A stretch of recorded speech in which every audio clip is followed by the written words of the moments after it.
Hello there, friends, and welcome to Blizzcon. This is the very first Heroes of the Storm World Championship. Over 600 teams came to do battle, only 8 teams remain.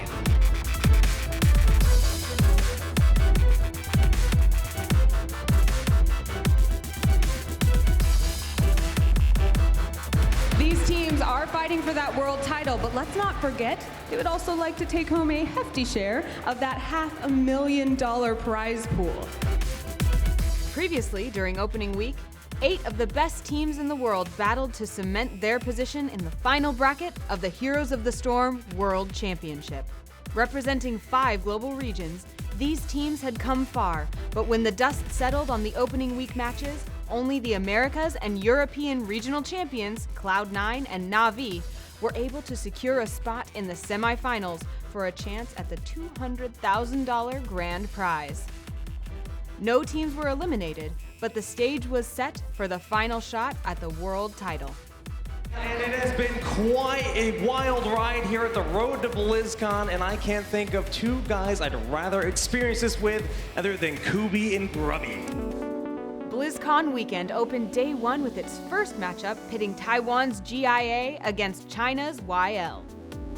After a punishing short first game in which YL dominated GIA in under 10 minutes, GIA came back to put up a valiant defense in some teamfights, but ultimately fell to YL in a 2-0 sweep, eliminating the Taiwanese team from the tournament.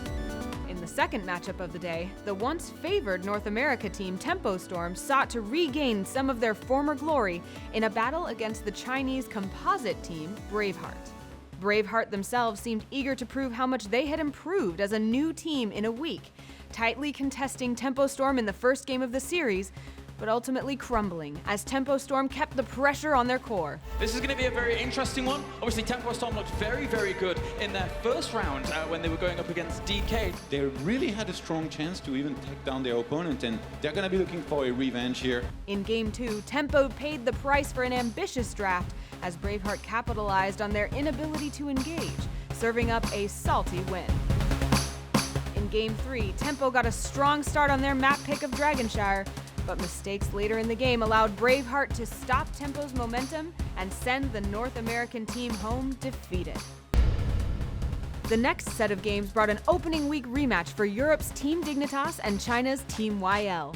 But history seemed to be repeating itself as Team Dignitas' strong map control in Game 1 allowed them to chain turn-ins and force out aggression from YL that Team Dignitas exploited to secure a win.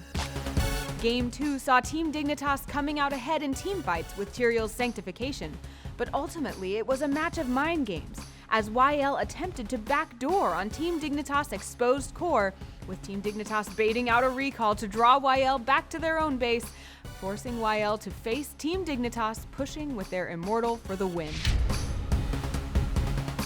In the final matchup of Day 1, the Korean powerhouse Team DK faced off against Braveheart, featuring one of the most unique matches of the tournament in Game 1. Team DK brought out the Lost Vikings and Stitches in a strategic pick that Braveheart simply couldn't adapt to. Braveheart came together as a team for a win in Game 2, but Team DK rallied in the third match, demonstrating that while not invincible, they still had what it took to secure a spot in the semifinals. Welcome to the semifinals. This is the Heroes of the Storm World Championship, and I am Babel, joined by Gilly as well as Kubi. How are you guys doing today? Babel, I am so excited that I get to be here to bring this hype match with you. We're gonna have a lot of fun. Day 2 of BlizzCon kicked off with a European rematch, as Team Dignitas returned to challenge their regional rivals Na'Vi. Dig showed they were on a mission of revenge and devastated Na'Vi in a brutal 2-0 shutdown, illustrating the strength of Bakery's Karazim play with his Divine Palms and even some ETC tactics they picked up from the Chinese teams.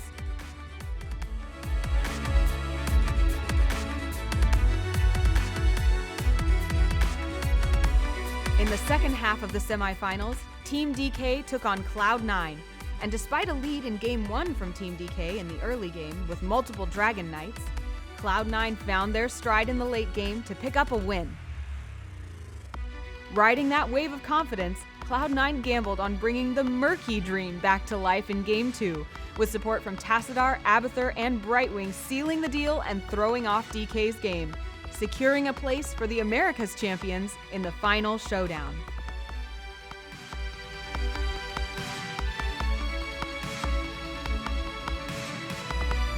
Like when we early pick Abathur and Tassadar, they're like, what's going on?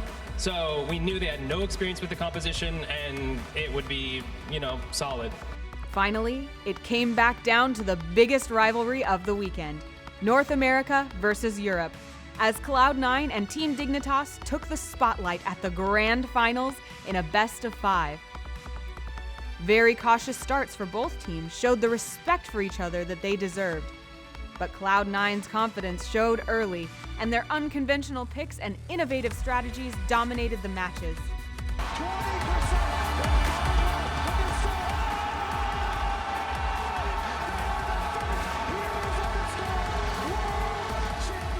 In the end, Cloud9's exceptional gameplay brought home their dream of a World Championship title in a 3-0 clean sweep.